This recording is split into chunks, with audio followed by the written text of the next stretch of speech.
A very good afternoon to all of you. I am Dr. Priyanka Titlani. I, on behalf of Guru Gobind Singh College of Pharmacy, welcome you all to the webinar series based on the theme that is Upgrading Horizons and Modern Insights in Pharmaceuticals, held in collaboration with Association of Registered Pharmacists, which aims to protect the interest of pharmacists who are engaged in the pharmacy profession and to unite and bring the registered pharmacists on one platform to discuss the various issues of pharmacy profession. Our college, that is Guru Gobind Singh College of Pharmacy, it was started in 2002 under the dynamic leadership of Sardar Rupinder Singh Ji Johar with a vision that is to develop as a center of excellence in pharmacy education where leaders in pharmacy practice, teaching, and public sector are nurtured and developed to serve the mankind. It is running under the aegis of Guru Nanak Khalsa College Management Committee, Yamunanagar, which is serving in the domain of education since 1968. Our college is running B Pharmacy since 2002, which is NBA accredited, and we also have D Pharmacy and N Pharmacy in our college. Now, moving on to the webinar, today we are honored to have with us Dr. Kunal Nepali. He is Assistant Professor, Taipei Medical University, Taiwan, to have a talk on drug discovery process, a critical approach. I welcome you, sir. Yes, good afternoon, everyone.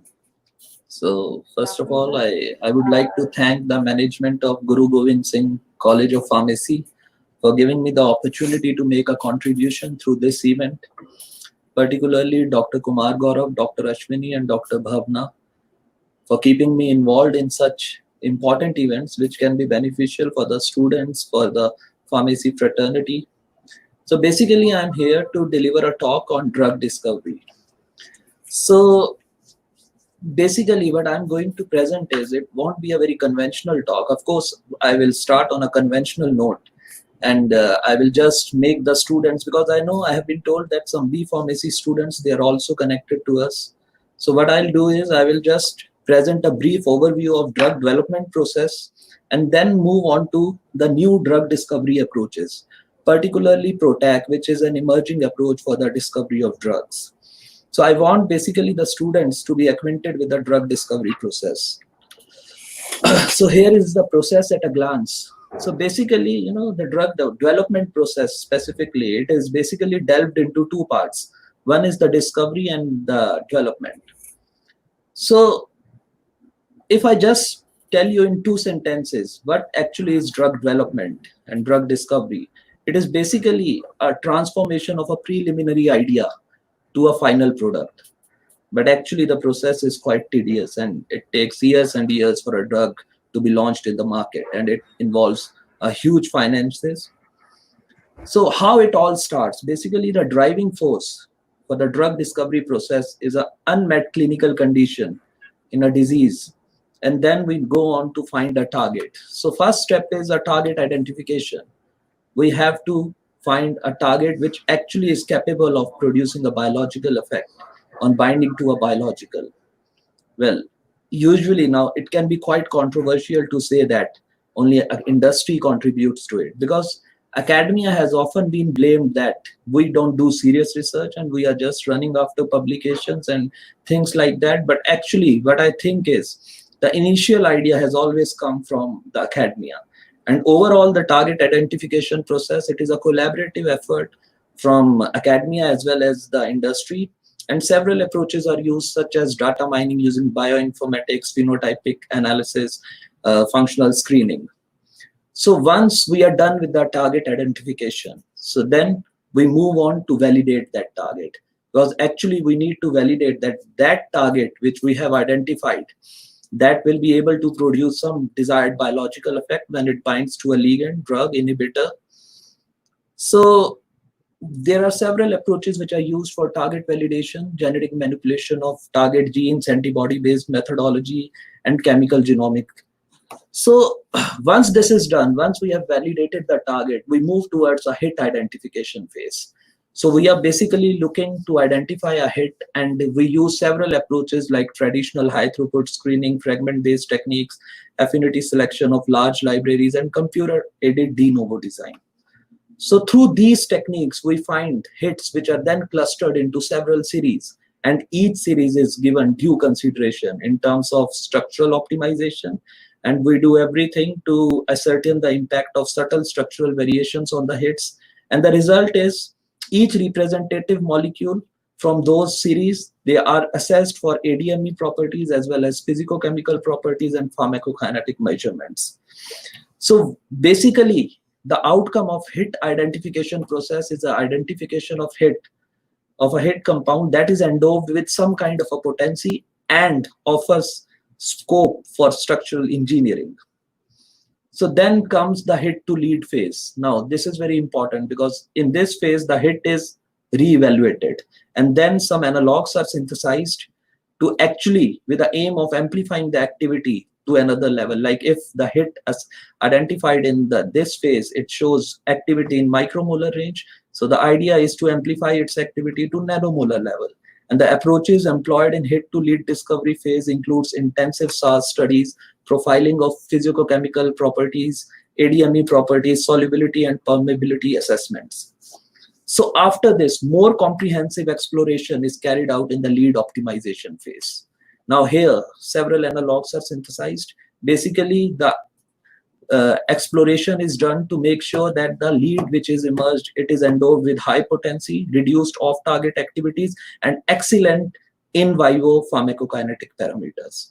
Particularly, attention is given on these evaluations such as Ames test, high dose pharmacology, PK/PKD studies, dose linearity, toxicological and chemical screens. Now in this phase, I'm talking about the lead optimization phase. The expertise of medicinal chemist is of utmost importance. He should be well versed with all the techniques of drug design, how to do rational approaches like bioisosterism, scaffold grouping, hybrid drug design. He should be well aware how to solve the metabolism problem, like if the drug is being metabolized too rapidly or something like that. He should be well versed with all the expert for all these techniques. So once this is done, we found a lead and that has been optimized for the best structure, then it goes into preclinical drug discovery phase, where the evaluations are done in animal models such as knockout models and genetically modified mice, so that we can evaluate the safety and efficacy of that drug to proceed it towards clinical investigation. So once the preclinical investigation is done, that means if the agent is able to pass the preclinical stage, then IND is filed with the FDA to gain approval for the clinical trials in humans. Now, this is very important because FDA reviews all preclinical testing and plans for clinical testing to determine if the drug is safe enough to move to human trials.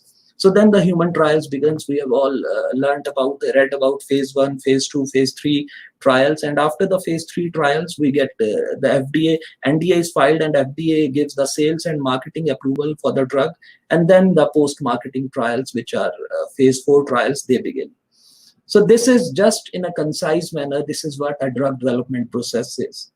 Pre-discovery, discovery, and then clinical trials. And then on an average basis, if you see five drugs of 5 to 5,000, which reaches the preclinical testing, only 5 of them, they reaches to the clinical stage investigation. And out of that, only 1 reaches to the pharmacy store. So this is how the drug development process takes place. And it is quite tedious. And you can just see it includes a lot of cost, a lot of time. So we have to be careful about every aspect of the drug discovery process, because some carelessness and we can actually have a failure in the later stages after investing such amount and such kind of a time.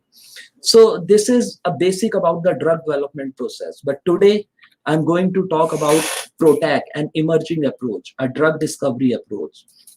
Well, first of all, we all should learn that why we are requiring a new approach. I mean to say, like, we are dealing with single target therapeutics, then multi-targeting agents, combination therapy, and now why there is a need for a new approach. So just read this text. The understanding of the proteins responsible for causing certain diseases has greatly outspaced innovation. Now, to the best of my experience, right now, we are moving towards a more rational approach for the drug design. because we are much more aware about the structure of proteins, particularly the use of bioinformatics. The advancement of bioinformatics has actually imparted us a great deal of knowledge about the active site, about the amino acid residues, about how to approach a particularly active site, and thus designing has become more logical and more rational. But still, you can read this that 80% of the human proteome is still considered undruggable. That means where are we? We are doing work, we are working on small molecule inhibitors, but still 80% of the human proteome is still undruggable with the use of small molecule inhibitors. So we have to work on this aspect. And what is the reason? Like if we have some small molecule inhibitors or some single target therapeutics which have shown efficacy in the initial stages, why do they fail in the later stages, and why do we need a new approach? Particularly resistance is the issue. We work so hard and develop a drug, and then in the later stages it is found that the cancer cells have developed resistance towards that particular drug. So that's why, to deal with the resistance issue, which I think is a enigma for cancer, and to deal with this issue, we need new approaches. So promising new approaches that lack many of the drug-like properties of traditional small molecules, they are introduced, particularly the gene therapy. No, I work in the area of cancer therapeutics, so I basically can tell you a lot about cancer therapeutics. But recently I have just started working in the area of ocular therapeutics also, and I found that gene therapy has been pretty successful in ocular therapy also, and it is the futuristic preferred therapy in many complicated diseased conditions. So approaches are there, and still we are needing new approaches because there are several shortcomings with the existing approaches. So let us hear to the story, the journey. Single target therapeutics, combination therapy, multi-targeting agents, and then PROTAC. Now we all started with single target therapeutics. Our textbooks, they are flooded with single target therapeutics. I mean, we have read a lot about single target therapeutics. For the students who are connected with us, I'll just tell you what single target therapeutic is. It is basically like you must have studied about a tubulin inhibitor, or a topoisomerase inhibitor, or a kinase inhibitor, or a xanthine oxidase inhibitor, or a histone deacetylase inhibitor. Any drug which just interacts with a single target, we call it a single target therapeutic. And actually, the textbook says that they are the most efficacious of all, and it is the high probability that they will advance to next level. And most of the drugs which are there in the market, they are single target therapeutics. But when there were so many available single target therapeutics, why do we move towards combination therapy? Why do we use a cocktail of drugs? Resistance, I'm talking in terms of cancer because I work in the area of cancer, so it is more easy for me to explain you in terms of regarding the cancer therapeutics. So despite of the fact that single target therapeutics, they existed and they showed good efficacy, we moved towards the combination therapy, and the reason was resistance issue. So it was thought that if we can simultaneously modulate two targets rather than one single target, it would be very beneficial. We can extract enhanced therapeutic benefit in cancer. So they started using cocktail of drugs, and I truly feel that the combination therapy has been pretty successful. If you look around and dig the literature, you will find that for most of the cancers, the physicians, the oncologists, they prescribe a cocktail of drugs, and the results are quite good, and it is able to combat the resistance issue. But the next thing is, if combination therapy was so successful, what was the need for multi-targeting agent? So it is very important to understand what actually is the difference between a single target therapeutic and a multi-targeting agent. Now, from the name itself, it is quite clear that a single target therapeutic will interact with a single target, and a multi-targeting agent will interact with simultaneous targets. Now, this has its own share of controversies. Previously, maybe 2 decades back, it was believed that multi-targeting agents, they are not very promising, because it was conceived that if a drug can modulate several targets simultaneously, then it must have some toxicity, and it would have off-target activities, and it cannot be transformed into a drug, so it will fail in the later stages. So it was initially rejected. The concept of multi-targeting agents, it was initially rejected. But now, with the advent of so many hybrid technologies, and the literature says that multi-targeting agents can be beneficial. So when there was combination therapy, what was the need of a multi-targeting agent? Basically, multi-targeting agent will perform the same role which combination therapy can perform. That means a combination therapy, two different drugs which are able to modulate two different targets. The same with multi-targeting agent, but the difference is for combination therapy, we will require two drugs. Whereas multi-targeting agent is a single scaffold that has the capability to interact with two targets. So what actually is the problem with combination therapy? When we deal with cocktail of drugs, when we deal with different drugs, there are a lot of investigations which are required to be conducted, like the dose limiting toxicities, the bioavailability studies, the pharmacokinetic evaluations. So, but if we are dealing with a multi-targeting agent, which is a single scaffold, these investigations can be eliminated. And when these can be eliminated, the process can be fastened. So that is why, despite of the success of combination therapy, multi-targeting agents, they gained success, and they are now considered as a promising approach for the design of cancer therapeutics. Now we arrive. So before I arrive, I start talking about PROTAC. I will talk about how to design a multi-targeting agent. Multi-targeting agent can be designed. It appears that we take two drugs and link them and we can fabricate a multi-targeting agent, but it is not so simple. The design, the titration of the two drugs, it has to be done in a logical way. So I have taken just one example so that we can understand how to go towards the rational approach for the design of multi-targeting agent. So first is how to decide that we have to synthesize a particular multi-targeting agent which can interact with two targets. What should be the preliminary idea? The preliminary idea, it comes from combination therapy. If two drugs, suppose there is a drug named A and there is a drug named B, if they can interact and they can produce synergistic anti-cancer effects, we get the idea that these two inhibitors, they can be linked, and then a single scaffold, which is a multi-targeting agent, can be constructed. For example, the PI3, this is a kinase, which is a well-known therapeutic target in cancer, and this is HDAC inhibitor, histone deacetylase. They are also overexpressed in cancer. So some of the studies, they showed that a combination of a PI3K inhibitor and a HDAC inhibitor can actually induce synergistic anti-cancer effects.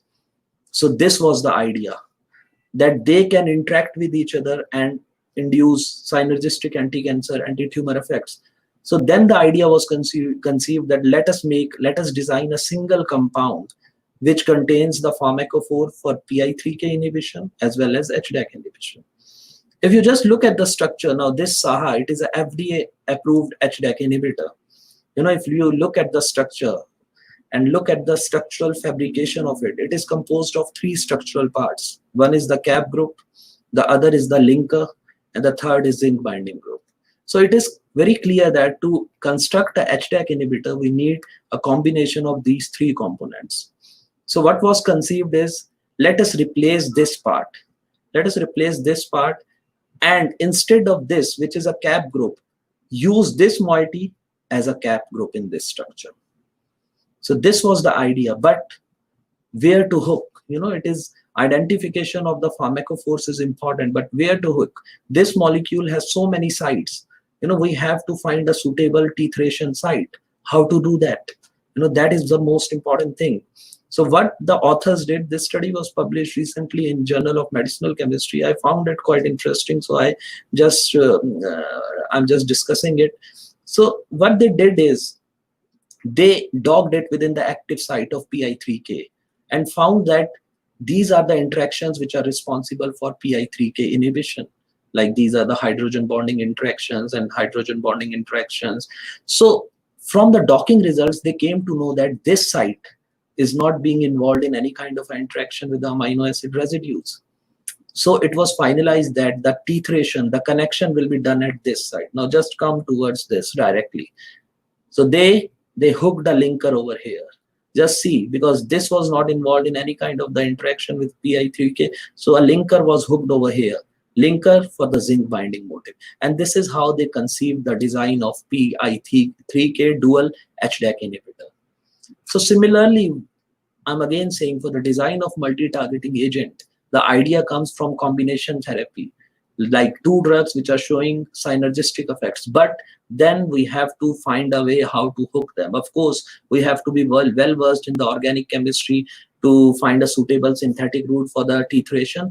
But how to identify the site of titration is the most critical step in this process. So this was multi-targeting agent. This was okay, but now we are going to move towards PROTAC, which is an emerging approach. So let us read the definition of PROTAC. A proteolysis targeting chimera degrader is a chimeric modular small molecule engineered to induce the degradation of disease-causing proteins by the ubiquitin proteasome system. So what actually it means, so far we have been dealing with inhibitors, like we choose a particular target like tubulin, heat shock protein 90, kinase, BET, bromodomain, something like that, and we start designing the inhibitors.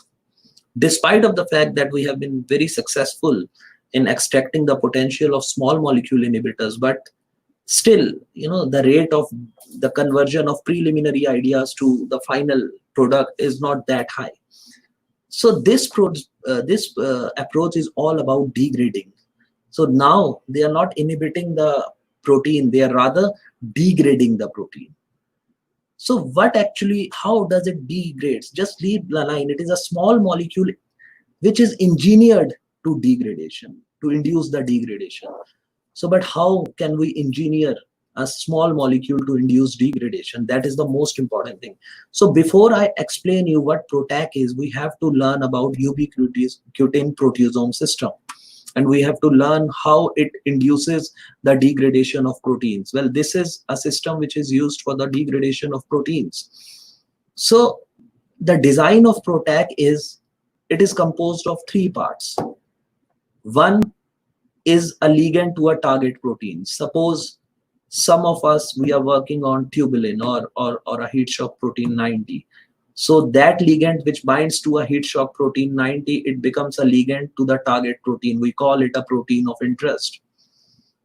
And another ligand that binds to E3 ubiquitin ligase. I will explain you this system, so you will be in a better position to understand that what is a E3 ubiquitin ligase, how does it works, and then a linker for conjugated these two ligands. So for as if now, you just need to understand that a PROTAC is composed of three parts. One is a linker ligand for the target protein. The other is the linker for ligand for E3 ubiquitin ligase, and the third is linker for conjugating the two ligands. So I'll come back to this slide before explaining you how the ubiquitin proteasome system actually catalyzes the degradation. So basically, ubiquitin, we know it is a protein which is found in most tissues of the eukaryotes. So it gets added, it gets attached to the protein substrate. Which is the protein substrate? Which is desired to be degraded. So with the help of these three enzymes, it gets attached to it. It is an ATP dependent process. And this is a complex which is formed like 5 molecules of a chain of 5 molecules of ubiquitin. They gets added to this protein. Following this, what happens is the protein, it gets linearized and injected into the proteasome and digested into peptides. Now this complex, it is identified by 26S proteasome. Now what is 26S proteasome? It is a molecular machinery which catalyzes the degradation of proteins. So further, these peptides, they are broken into amino acids. So this is how the ubiquitin proteasome pathway works. It is quite simple. Ubiquitin, it gets attached to the protein substrate, which is basically the protein of interest, which we want to get it degraded. It is an ATP dependent process. So This is a process of ubiquitination, where a chain of ubiquitin, they get attached to the protein substrate, and then it gets linearized within the central core of proteasome, and this complex is recognized by this 26S proteasome, and which actually catalyze the degradation of peptides into the amino acid. So this is how the ubiquitin proteasome pathway is working for the degradation of proteins. To dig that grave further, just see, I'm talking about this step, E1, E2, and E3. So this is basically responsible, this step is basically responsible for ubiquitination. This is the most important step, because after this only the 26 proteasome, which is a molecular machinery for the degradation of proteins, it identifies this substrate, this complex. So we need to understand how this is happening. Out of E1, E2, and E3, the most important is E3. Of course, E1 is a UB activating enzyme, E2 is a UB carrier protein, but E3 is the one that catalyzes the ubiquitination process, that catalyzes the transfer of ubiquitin to the protein. Now just see, ubiquitination has taken place. The protein, what was the protein? Which actually we want to target. And because of this E3 ligase catalysis, it has been hooked to ubiquitin, a chain of ubiquitin. After this, when this is formed, now this can be subjected to degradation. This is subjected to degradation by 26S proteasome. So I think it is very clear to you, it should be very clear to you, that how ubiquitin proteasome system is actually inducing the degradation. Now we come back to the definition. Now just read this definition: a ligand binding to a target protein. So we need a ligand for the target protein and a ligand binding to E3 ubiquitin ligase, so that ubiquitination can take place, and a linker for conjugating these two ligands. I have many slides which will actually show you the structural fabrication of PROTACs, and you will be much more clear about this approach. Just read this text. PROTACs are catalytic in their mode of action, which can promote target protein degradation at low exposures. Now, this is very important, at low exposures. That means we can attain low. I will not use the word IC50, we should use the word DC50, because we are talking about degradation. So it can induce degradation at low concentrations. It has the potential to degrade the target pathogenic proteins and regulate the related signaling pathway, which cannot be achieved using traditional therapy. So we have already discussed this. Now come to this. Now this is a figure which can make you things clear, but I have a relatively simpler figures also. So first we can dig this. We can just discuss about this. This is a PROTAC. That means this is a structure which contains a ligand for target protein, which is the ligand for this is the ligand, and this is the target protein.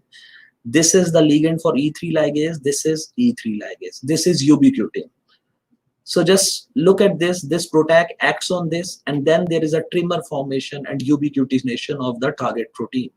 So this ubiquitination has taken place, and this complex, this can be identified by the 26S proteasome, and ultimately through this, it actually catalyzes the degradation. Just look at this. This was the target protein, and finally by proteasome, degradation is taking place. So as a potential improvement over traditional small molecule inhibitors, PROTAC, they are able to degrade disease causing proteins through cells ubiquitin proteasome system, which routinely degrades proteins. PROTAC degrader work by recruiting an E3 ligase. How they recruit an E3 ligase? By having a ligand for E3 ligase to tag the target protein for ubiquitination and degradation through the proteasome, a large complex that degrades the ubiquitin protein into small peptides. This is very important. After the protein is degraded, that means after this, when the protein has been degraded, the drug is released. That means the PROTAC will be released to continue its degradation mission. So this is the entire process, how the PROTAC works. Let us look at another figure, which is relatively simpler, which can make you things understand better. So I won't discuss the figure labeled as A, because this is all about ubiquitin proteasome system. We already discussed about this, but let us discuss this. Now this is a PROTAC, means this is a PROTAC. So you can just see how it is represented. There are two ligands. One is labeled in like this, and one is this. And this rope, it is a linker. So two ligands and a linker, this is a protein molecule, which is basically a chemical architecture. So now this will bind with E3 ligase. This is a ligand for E3 ligase. And this is a ligand for POI. What is POI? POI is the protein of interest. Just look at this. Now the PROTAC has done its work. This is this ligand has bound to it, is bound to its protein. This ligand is bound to its E3 ligase. This is the linker. And because this has been bound, because of this complex, ubiquitination has been taken place. And because of this, the 26S proteasome, it identifies this complex and it catalyzes the degradation of this protein of interest. So this is very simple. So because the PROTAC is able to tag a E3 ligase with the protein of interest, ubiquitination takes place. And in this form, this molecular machinery, it identifies it and degrades it into small amino acids. So PROTAC degrader molecules, they are designed to contain a ligand for the target protein. This is the ligand for the target protein. Tethered to a linker. This is the linker, the one shown in green, which is attached to a second ligand that can bind to E3 ligase to ubiquitinate and degrade the target protein. This is another, I will just request you to look at this figure carefully and just think what is happening. This is the same figure, just a different representation. A target, a E3 ligase. This is a small molecule, binds over here, and this is ubiquitination, and then the proteasome degrades the target. So this is the same schematic diagram of the small molecule based PROTAC. Let us move further and dig the grave. How actually this PROTAC is functioning? We need to understand the mechanism. Is there a ternary complex or a binary complex formed first? So just look at this. This is a PROTAC. This is a linker. This is a ligand for the protein of interest, and this is a ligand for E3 ligase. Now this first there is a binary complex which is formed. By binary complex, I mean first the ligand targeting the POI, that the ligand for the protein of interest, it will form a binary complex with the POI. Now this is a binary complex. That means one of the ligand is hooked to its side and the ligand of E3 ligase is free. Simultaneously, the ligand for the protein of interest, it can remain free, and the ligand for E3 ligase, it can be hooked to its side. So this we call a binary complex. Only after the formation of binary complex, it moves towards the formation of ternary complex, where actually the protein of interest has been tagged with the E3 ligase, which is actually activated for ubiquitination. So it is the ternary complex, but it is not formed directly. It is only formed after the formation of binary complex. So this ternary complex is the most important thing in the structural fabrication of PROTAC. That means a PROTAC should be able to form this ternary complex. Only then it can achieve the success, and the success for PROTAC is it is able to degrade this thing, the proteolysis, the target protein degradation. So I hope this is clear to you. I move further. So now we are done with the design of PROTAC. And now, but as a medicinal chemist, if there is a medicinal chemist who is connected to us, he must be knowing that if we need to develop the structure activity relationship, or if we need to ascertain the impact of structural variations on the bioactivity, one molecule is not going to serve our purpose, and we need to expand the size of the library. So how to expand the size of the library? The definition says you take a ligand for the protein of interest, you take a ligand for the E3 ligase, and you take a linker. And by this, you can fabricate a PROTAC, and this is how it can be done. But we need to have a library. What could be the role of linker? To the best of my knowledge, what I have been reading, I have understood that most of the people, they mingle with the linker part. They use diverse linkers. Some use long chain alkyl linkers, some use heterocyclic linkers, some use ether based linkers. So just look at this. This is an approach to actually increase the number of PROTACs, I mean to say. This is a POI specific ligand. Suppose someone is working on microtubules. So these are 3 ligands for microtubules, different ligands. This is a degrader. So this is a degrader and this is a linker. Hooked, one PROTAC has been synthesized. One ligand, one degrader, one linker. Now how to increase its size? increase the size of the library. Just look at this PROTAC library generation. So now what they have done is they have taken another degrader marked in a different color. And what they have done is they have reduced the length of the linker, nature of the linker. Now this is shown like this waves, and this is shown like a perfectly arrowed linker. So this denotes different chemical nature. So what they did is first they changed the type of degrader, and then they also changed the linker chemical nature. That means they reduce the length of the linker, and in fact they change the nature of the linker also. This is how they can increase the size of the library. Now see, this ligand and this degrader hooked together with one linker. This the same ligand and the same degrader hooked together towards by a different linker. And similarly, they can replace the ligand for the protein of interest and go on increasing the size of the library, go on multiplying the number of molecules. And this is how we can be able to generate a library of PROTAC. So now we are confirmed, we are clear about the design. We are clear about what a PROTAC is doing. It is not inhibiting. We all are concerned about inhibitors, but what a PROTAC is doing, it is degrading the protein. They thought that if we cannot inhibit it efficiently, let us degrade it so that we can attain better therapeutic outcomes in cancer.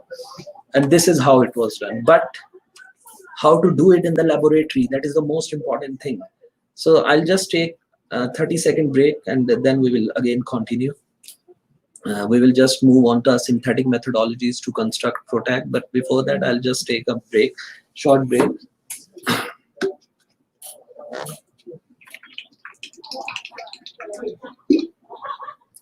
Is someone connected to me? Hello?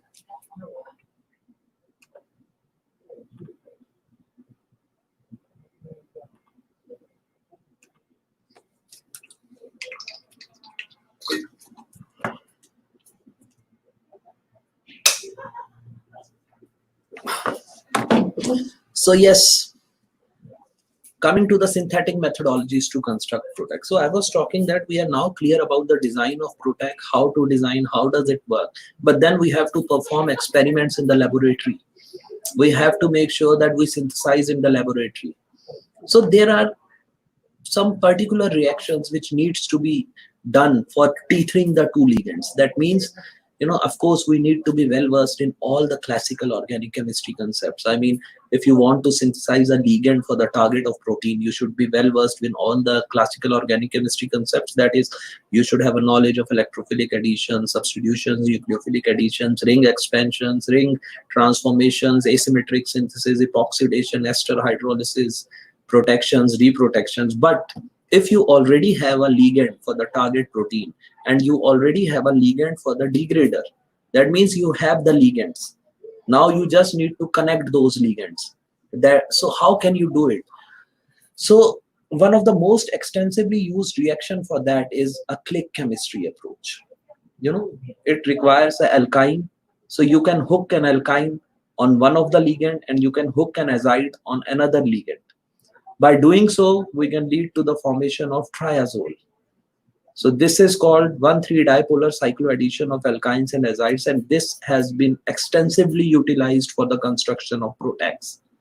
So, and several advancement has been made into this kind of a methodology, and some reactions have been reported without the use of copper. We call it copper-free 1,3-dipolar cycloaddition of alkynes and azides. But this can be used for connecting the ligands. Then there is strain-promoted cycloaddition of alkynes and azides, which leads to the formation of this fused triazole. Then there is dry aldose reactions, and then thiol-ene reaction. So these are some of the reactions which can be used for the titration process. I mean to say the connection of the two ligands. Other than this, amide bond formation, it is the most important thing. You can have a carboxylic acid group hooked to one of the ligand. You can have an amine functionality hooked to another ligand, and you can just go for the amide linkage. And for doing so, because you are not going to deal with simple molecules, you will be dealing with some fused structures. Ligands can be quite complicated in their chemical architecture, so you have to have a good knowledge of all the coupling reagents which are available for the amide coupling. Personally, I have used a lot of them like HA2, HBTU, PIBOP, DCC, EDC. I have used all of them, and they are quite efficient in accomplishing the amide bond. So we need to have good knowledge about the amide bond formation. Cross coupling reactions, the organometallics, my favorite topic. And personally, I feel the chemist cannot move a medicinal chemist. He cannot move an inch without a good knowledge of cross coupling reactions, organometallics, organopalladiums in particular.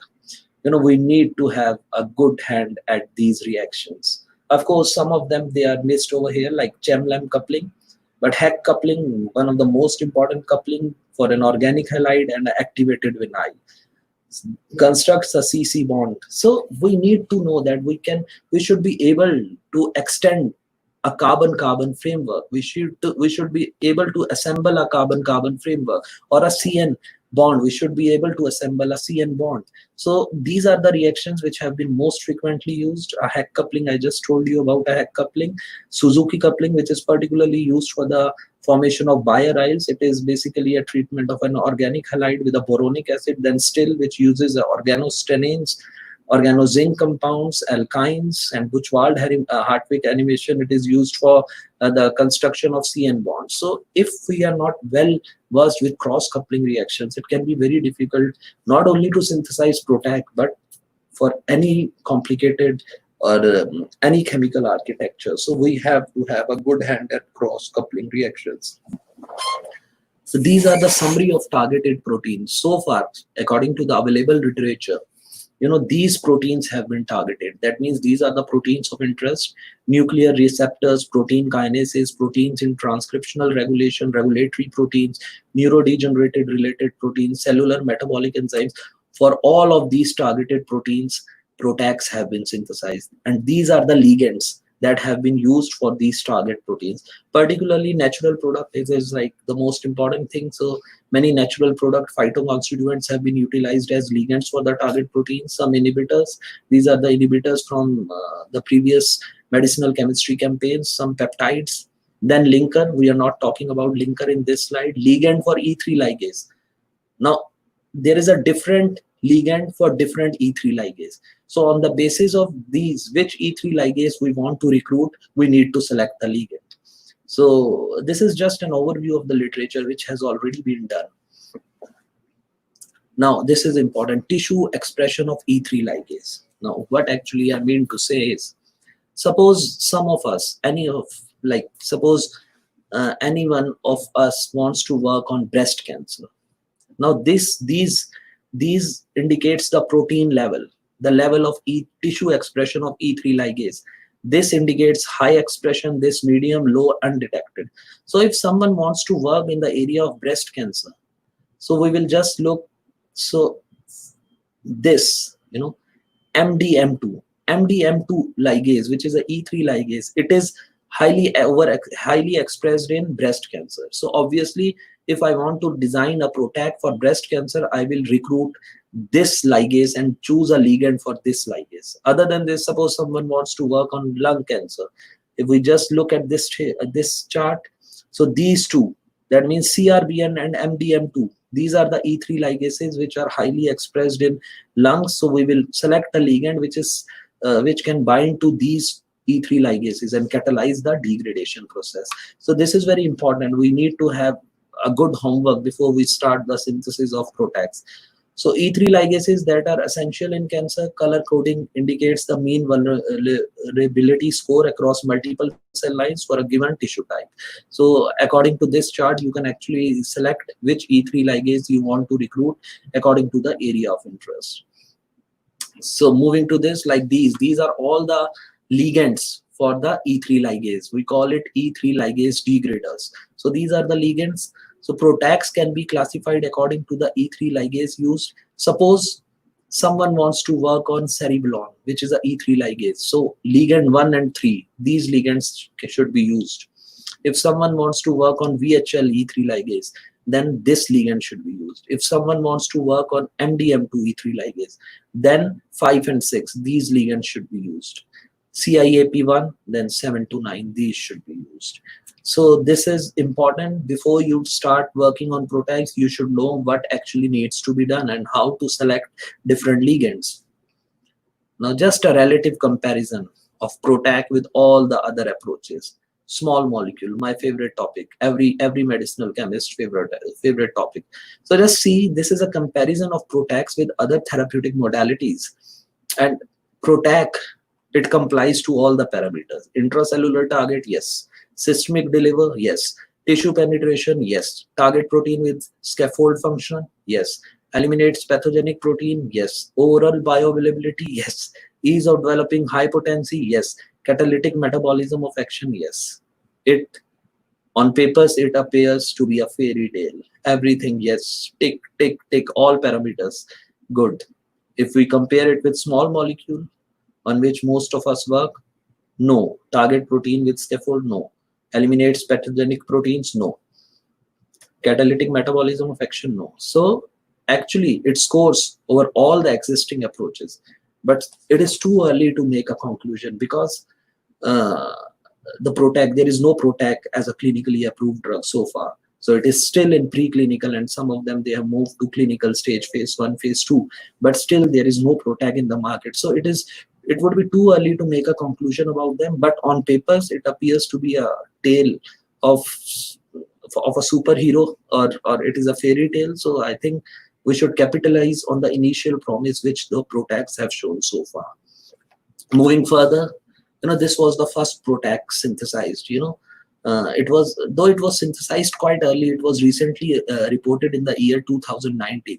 This is the ligand which is bind with MET-AP2, and this is a linker, and this was the ligand for E3 ligase, and of course it did its work and led to the degradation of this protein of interest. This was the first PROTAC reported. Move further, just to make you aware how the number of reports are increasing every year. Just look at this. This is just a survey of literature. It tells you that in 2001, only one PROTAC was reported. Then 2003, again, only one PROTAC was reported. But as the years are passing, the number of reports are increasing. Just look, in 2018, so many PROTACs have been reported. So that means slowly and slowly, every medicinal chemist is transposing its focus towards this area. And this is evidenced by the number of the reports which have been published in 2018. So this is, I think, we should also, I'm not saying we should stop working on small molecule inhibitors, but we should also simultaneously start working on PROTACs.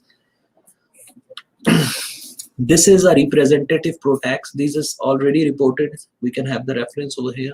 ALK is a kinase, which is a therapeutic target in cancer. And these PROTACs were reported for ALK. This is the ligand for the kinase, and this is the ligand for the E3 ligase, ligand for the kinase, ligand for the E3 ligase, ligand for the kinase, ligand for E3 ligase, ligand for kinase, ligand for E3 ligase. So they were quite potent. Then this is enzalutamide. So enzalutamide based PROTAC was also reported, and this is basically a drug which is used as an androgen receptor antagonist.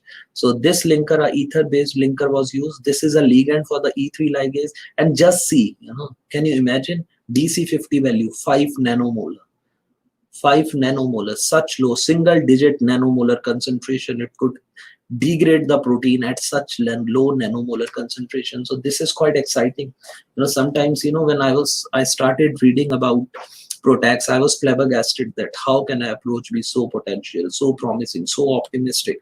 It can induce at nanomolar, but to my surprise, I also came across some studies where drugs were acting at picomolar concentration. So when I started my journey and I started working on cancer, I was quite happy when I used to get a compound with IC50 values in micromolar range. Then came an era where everyone is looking for nanomolar concentration. Then came PROTACs, which have the potential to inhibit, to degrade at even picomolar concentration. This is one of the example which exhibited a DC50 value of 5 nanomolar. This is another AR antagonist, androgen receptor antagonist, and in this was the linker which was used. It is a rigid linker, soluble. It enhances the solubility also. This is a VHL ligand also, and this was the design of a PROTAC, and this was also very active. Just see, less than 1 nanomolar. It induced, it affects against the prostate cancer cell lines, and the DC50 value was less than 1 nanomolar. It is actually, I was astonished when I read these values, and it is actually quite promising, and we should emphasize and capitalize on these preliminary results. This is another now. This raloxifene was used for the design of PROTAC. Raloxifene is basically used to treat osteoporosis, but it is also used in the treatment of breast cancer. So the authors, what they did is they used a linker, hooked it with a VHL ligand, which is for the E3 ligase, and this was the ligand for the for this estrogen receptor antagonist. And what kind of a result they got? DC50 value is 0.17 nanomolar. Again, not even 1 nanomolar was required to induce the effects. And if you just look at the results of the Western blot analysis, this is raloxifene, which is the drug which was used for the binding to the protein. See, it is not down regulating the expression levels of estrogen receptor. But if you just see compound 32, which is this compound, which is the PROTAC, it almost degraded it, the level of estrogen receptor. So this is how a PROTAC can work. It can be so potential, so potent that it has almost degraded it. It has down regulated it to another level. Whereas raloxifene, which is also used for as an estrogen receptor antagonist, we cannot compare the effects. It is far more, several folds more potent than raloxifene. So this is what can be done. So what we conceive out of this? As a beginner, you can just use already available drugs, hook them with a ligand for E3 ligase, and that will do. So, and then of course, as time passes, you can just work on ligands, other ligands also. But in the beginning, we can just work on available ligands, available E3 ligase ligands, available target protein ligands, and then just explore this part, the linker part, and get some fruitful results out of it. This is again BET bromodomain. It is a target for epigenetic cancer therapy. And just see VHL ligand, and this is the drug ligand for the target protein of interest. DC50 value less than 5 nanomolar. All these extremely potent. This was the best one. So by this, I'm just trying to demonstrate that this PROTAC can actually target diverse proteins. We just saw that estrogen receptor, androgen receptor, BET kinases. So most of a variety of proteins have been targeted using PROTACs. This is again a different isoform, BRD9 and 7. Just look at the values, 5 nanomolar and 1.8 nanomolar. So this is also a very potent. This is the E3 ligase ligand. This is the ligand for the protein of interest. This is also very promising scaffold, and we can work on this. This is another BET degrader. You can just see these are the results of Western blot analysis. So they have used a triazole based linker in this, alkyne triazole based linker. This is the ligand for the E3 ligase. This is the ligand for the protein of interest. And just look at this, BRD1, BRD2, BRD3, BRD4. So at 0.01 nanomolar, this PROTAC has degraded it to a significant effect. And at 0.03 nanomolar, it has almost degraded it. And 0.1, it has almost been complete degradation. Likewise for BRD3, just see the concentration required to induce the degradation. BRD4, of course, but BRD2 and BRD3 were inhibited to a more significant extent. So this is again a very potential molecule, and maybe it might advance to clinical studies. Professor Wang, I would just like to mention that Professor Wang, who's the editor-in-chief of Journal of Medicinal Chemistry, he has contributed the most to this field. So PROTACs, they have also been used to target the HDAC6 isoform. I'll just tell that histone deacetylases, they have been they are found to be overexpressed in several cancers, and HDAC6 particularly, it is a promising therapeutic target for the design of anti-cancer agents, and it is also involved in neurodegenerative diseases. So what this is a hydroxamic acid functionality, cerebinostat. This was a ligand for the HDAC6, and this was the ligand for the E3 ligase, again 34 nanomolar, 1.6 nanomolar, and 3. 8 nanomoles. So this is how they were targeting HDAC6 at such low nanomolar concentration. If you just see this structure, this is again a HDAC6 degrader. So just look at the value and just look at the Western blot analysis result. Now Saha is a FDA approved drug, HDAC inhibitor, and 12D is the PROTAC which is being shown in this figure. Just look at this. This is the expression level of HDAC6. Now, Saha is not doing much of the things, but the 12D, which is a PROTAC, at 10 nanomolar only, it has induced significant degradation. At 100 nanomolar, better. At 1 micromolar, much better. So not only we want potent HDAC6 degraders, we also want selective HDAC6 inhibitors. And how to determine the selectivity from this Western blot analysis? Just look at the value of acetyl alpha tubulin. If someone can degrade HDAC6, it will upregulate the value of the expression of acetyl alpha tubulin, and this is what has happened. At 1 micromolar, it has upregulated. The PROTAC has upregulated the expression level of acetyl alpha tubulin. Now, this is a characteristic feature for selective HDAC6 degraders, and so this PROTAC was synthesized, and it was ascertained that it was a selective HDAC6 degrader.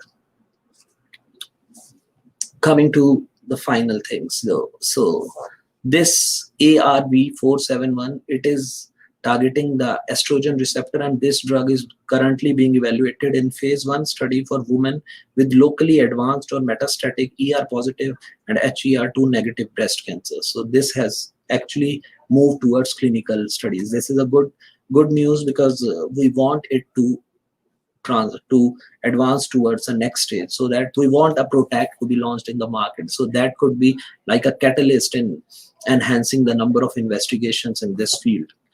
Another ARV-110, which targets the androgen receptor. This is also in phase 1 trial to evaluate the safety and tolerability of this drug in patients with metastatic castration-resistant prostate cancer who have progressed on standard of care therapies. So other companies are also nearing the clinic, including Novartis. So Novartis is working on PROTACs. AstraZeneca is working on PROTACs, which is on track to advance a targeted degrader into the clinic this year against as an yet undisclosed target.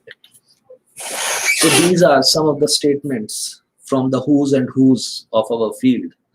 So the Merck, so this person, Jason Imbriglio, who works on targeted degraders, he recently said that it has the potential to really change the way people think about this technology. I do agree with this. I second my thoughts with Jason.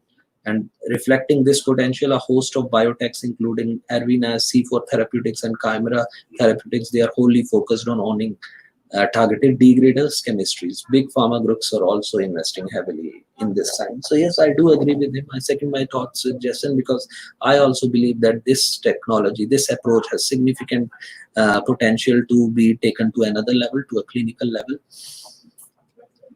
Andrew Phillip, who is the CEO of C4 Therapeutics, he made a contradictory statement. He said that from this to this year, this will be a big year for this space. That means a lot of PROTACs will be liberated. But the next statement which he makes is, you have to bring things together, but that alone is clearly not sufficient. So what he means is, we have the design strategy in mind that we need 2 ligands and a linker.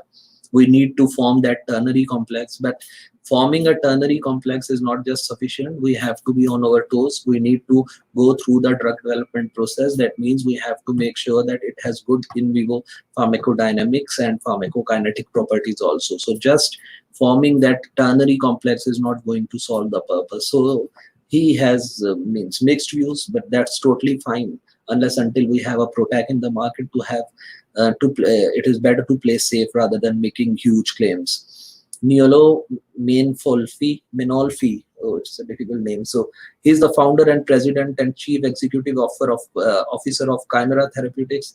He said that focusing only on ternary complex is probably short-sighted, and even successful protein ubiquitination does not guarantee that a target is delivered to proteasomal system for the degradation. This is what I said just a few texts back, that ternary complex is okay, but it does not guarantee that it can be proceeded further. We need to have all the parameters evaluated, the pharmacokinetics, pharmacodynamics. I'm talking about in vivo studies. So this is true of a ligase landscape. So what he says is, he says, the same person, he says that there are around 600 E3 ligases which are known, but only 5-6 have been validated for use in PROTAC. So this is a task which is on the cards. We have to increase the library of E3 ligases so that we can actually develop more ligands for E3 ligases. Similarly, for the proteins, for the targets, we need to design more ligands. So he says we cannot continue working on the reported molecules, reported ligands. We need to design more ligands for the targets also. Then only we can be successful. Right now, the most impactful.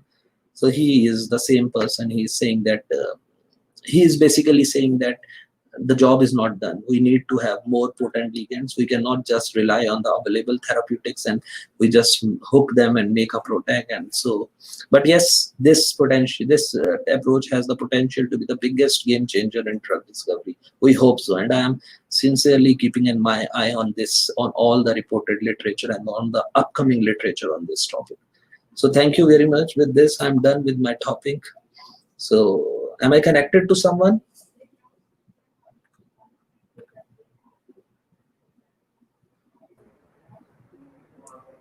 Hello. Hello, yes, sir. Yes, yes, yes. So I'm done with this topic and I'm open. The session is open for discussion. Thank you, sir. Okay, okay. So are there some questions? Sir, thank you very much. Oh, it's an honor. It's an honor. Yeah, Yes, sir, it's an there are honor. some few questions. Okay, okay, okay. Firstly, sir, the query of our student that, sir, can you hear? Yeah, yeah, I can hear you. Hello? Yes, yes, I can hear you. Hello. Can you hear me? Can you hear now? Yeah, yeah. Now I can hear you. Sir, are some of our students, they want to go in this research field of this Okay, drug discovery. So, okay. what are the educational qualifications or the skills they require? See, as such, there are no particular skills. A student who has done B pharmacy, he can work in the area of drug discovery. It is not like he has to do some wonderful research before entering into the area of drug discovery. If he has to, even if he has to start from Okay. scratch, just I would say that he should has the determination and a basic knowledge of drug design and pharmacokinetics, which is being taught at the B pharmacy level, and he can start from scratch and then slowly he can learn all the skills and do the drug discovery means be involved in drug discovery process. That is perfectly fine. I would like to say that you know you know s- let me share my story. When I was a kid and I used to read about the drugs and stories about how the drugs can be made, I used to get scared. I thought, yeah, some type, like only a person who is gifted, like who has a fertile brain, and only he can design a drug. And maybe I'm too naive and too young to think that I can be involved in this process. But actually, we have to understand that we have to capitalize on our strengths and we have to just ignore our limitations. Even if we are not good at something, it's not, we should not try. I am not saying we should just leave it, but we should more try to capitalize more on our strengths. Like ours is a cricket crazy nation. We have seen some of the best cricketers. Sachin Tendulkar, I would just like to cite the example of Tendulkar. He was a naturally gifted player. When you see him, he played every shot like which is mentioned in the textbook. And when Tendulkar was playing and when he was at the peak of his career, there was another character named Mahinder Singh Dhoni, who came and he gained all the limelight and he got so popular. But if you see his capabilities, he was not a gifted player. He was having limited shots, and just he had the determination. And what he did is he capitalized on his strengths and ignored his, and just thought that these are my strengths. I need to work on this, and this is how I'm going to be successful. So, and he worked on that platform, and at the end of the career, both Tendulkar and Dhoni, they were equally effective, in terms of how many matches they won for India. So even if a student thinks that he's too naive, or he's not, it is just the start of his career, and he's not means equipped with a very fertile brain or something like that, he can work hard and can be involved in a drug discovery process. So I hope I have answered Sir, this. yes, sir. Sir, one question is from Dr. Radhika Khanna. She wants to know that what is the effect of curcumin on the estrogen positive breast cancer? Can curcumin increase the estrogen level, or it shows anti-carcinogenic effects? Can you repeat the question? Yeah. Sir, the effect of curcumin on estrogen positive breast cancer. She wants to know about that. Okay. It should down regulate its expression. That is what we all expect. But if she is talking about PROTAC, then we have to synthesize a curcumin based PROTAC, and then we have to see the effect. If it is just about curcumin, it has to down regulate the estrogen levels. That is what estrogen receptor level. That is what we want it to do. Yes. Is there any other question? Okay, sir. So next question is that what is the criteria for selection of protein target?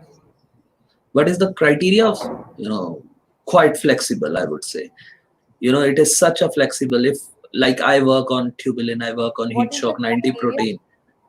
There is no criteria as such. If I'm talking about cancer therapeutics, if you are working on tubulin microtubules, you can continue working on microtubules. The only thing which you need to do, so far you were designing inhibitors, now you design a degrader. If someone is working on heat shock 90 protein, is working on heat shock 90 protein, so far he or she was designing inhibitors, now they can design a HSP90 degrader.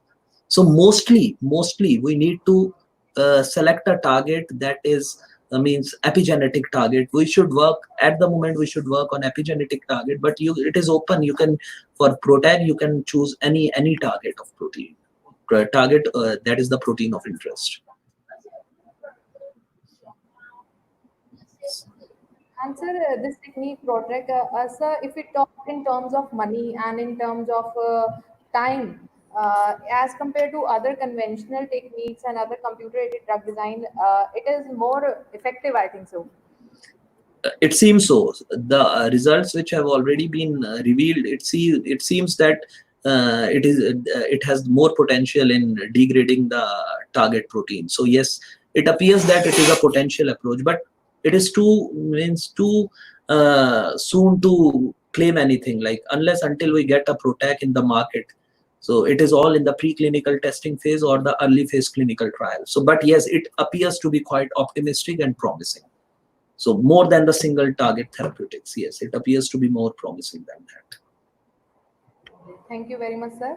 And sir, I Okay. want to congratulate you also to get, as you have got or you awarded by the government of Taiwan for the Honorary Life Achievement Award Oh, in thank you this so much. medicinal Thank field. you so much. Thank you so.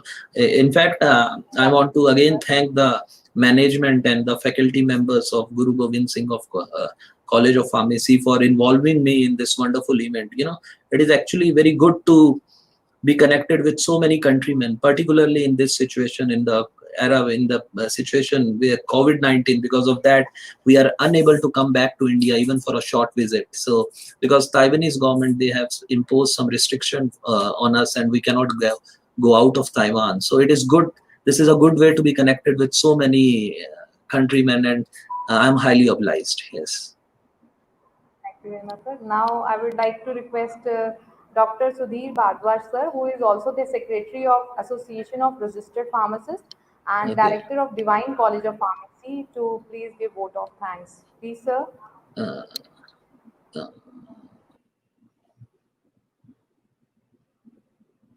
Sir, I'm unable to hear you. Sir, you are not audible to me. Yeah.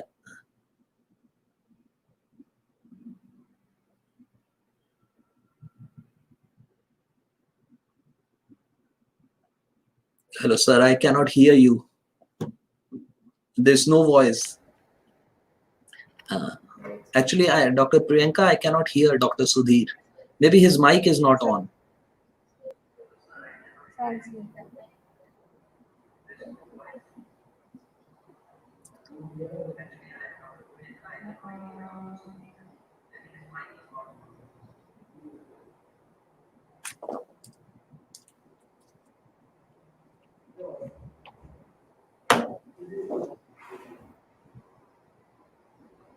Sir, I cannot hear you.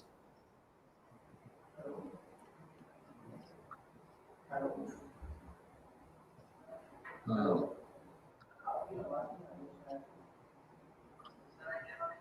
So wait. it's okay, it's okay.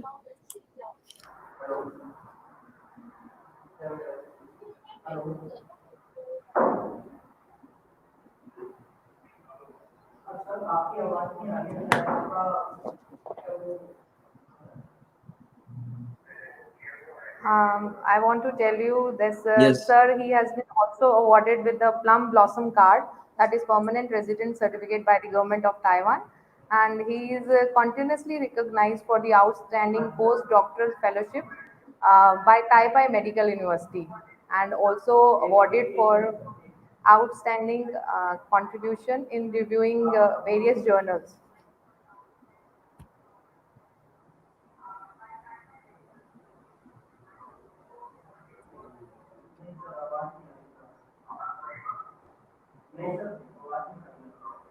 He has also about 70 publications in his pocket, research publications.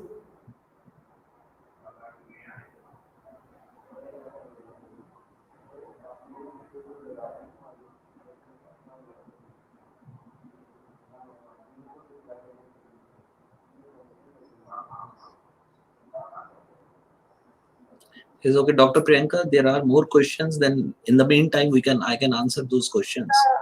One question is left, like, what is the difference between the docking and the stimulation?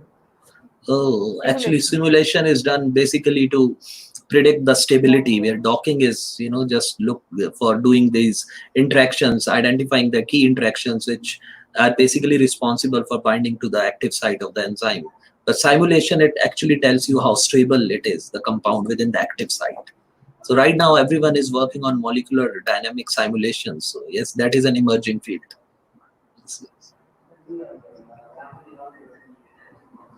So more questions, questions are very, I'll welcome questions. So if there are more questions, it would be very good. So basically, this PROTAC is a designing process, drug designing process. It is, yeah, it is the same. It is basically, it belongs to medicinal chemistry. What we do in the If we chemistry can, lab. Yes. like, if we extract a molecule from a plant, Okay. we can go for that also. Yes, you can go for that. That molecule, you can do, what you can do is you can do a preliminary cytotoxic evaluation of that compound, and then you can take that compound as a one of the ligand in the PROTAC design. But you need to do mechanistic studies before that constituent, which target it is binding to. You should know about that first. And if Okay. one is able to deduce that, then we can use it in the PROTAC design. Then we can use it. And we can use synthetic compounds also, molecules which we Synthetic, synthesize in the natural. lab. PROTAC is open to all targets. Like you just asked me a question that what should be the protein of interest or target, any target. But Okay. till now, most of them, they have worked on epigenetic cancer therapy. The literature which is available, most of them, they have worked on epigenetic cancer therapy, but it is open. You can work on any ligand and you can use any target. Basically, the target you want to get degraded. So that is the point.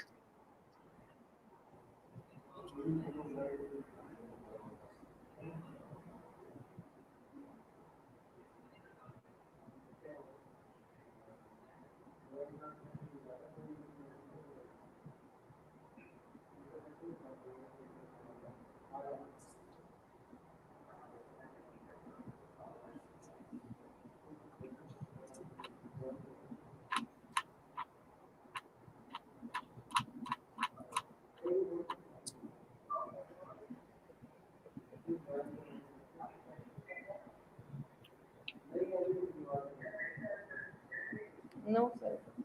Sir, I can't hear you.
Sir, I think sir can't connect.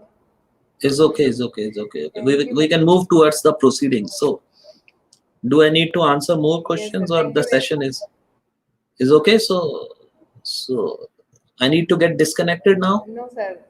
Our questions are Is okay. uh, sir, So thank you very much, first of all, okay, okay, okay, okay. for such Thank an you, thank you, informative thank you. lecture and telling us about this new technique, that is PROTAC technique.